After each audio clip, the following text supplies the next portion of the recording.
topic is designing and delivering a PowerPoint presentation. An overview of the topic. This step-by-step guide is to depict the process for which a PowerPoint presentation is designed, organized, and made. This entails knowing in details the components of a successful document, keeping in mind that the presentation is a key aspect in reference to properly delivering your document, and keeping the attention span of the intended audience. Now, there are several parts of a PowerPoint presentation. The first of which is the cover slide. Now, here we state the topic of the presentation as well as the creators and authors. The second slide would contain the contents. Now, this gives an overview of what the PowerPoint presentation is about, what will be covered, and its importance as well as the parts. Then we have the body of information, in which case the number of slides all depends on the presenter, and this is where you would begin to explain the topic at hand. Once you're done explaining the full topic, you have a slide to basically give the review of the important information.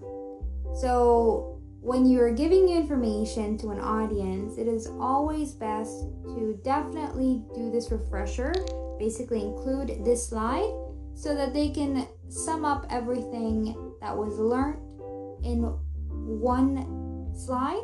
That way they can connect the dots. So we're going to go through some tips. Now, firstly, always check spelling and grammar. This is a must. Secondly, do not read from the presentation. A lot of people make this mistake of reading from the presentation, in which case we do not want that to happen. Thirdly, be consistent with the fonts and headings as well as the styles that you use in your presentation. Fourthly, we want to make sure that those fonts that are used are big enough so that people can see them clearly, because you definitely want them to follow along with you. Fifth, you need to use different fonts and sizes for the body of the text. That way they don't mistake it for the heading or something of that sort. That way they can easily continue to follow along with you. And lastly, you also want to include only necessary information, only stuff that matters on the PowerPoint presentation. Be as concise as possible. And by doing so, it's going to prompt you to not read from the PowerPoint presentation. It will just act as a guide so that you know what to talk about next.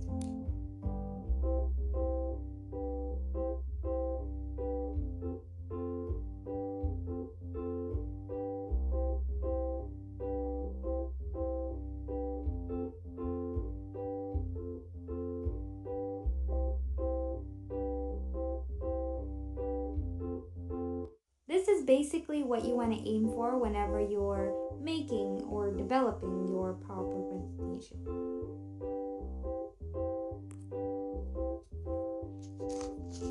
What makes it a part of technical writing? Being able to effectively create and produce a PowerPoint is a key part of technical writing.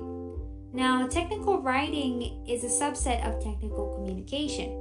It is identified as simplifying the complex. Hence, productive technical writing must be relevant, useful, and have accurate information geared towards specifically targeted audiences.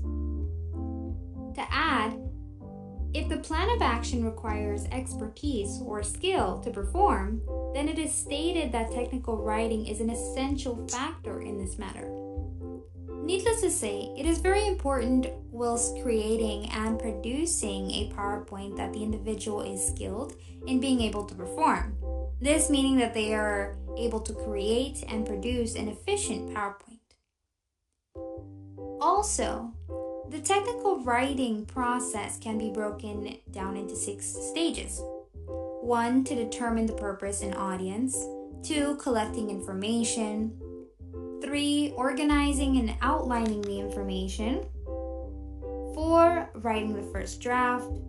5, revising and editing. 6, publishing the output. Now, all of these stages are done in the PowerPoint presentation process as well.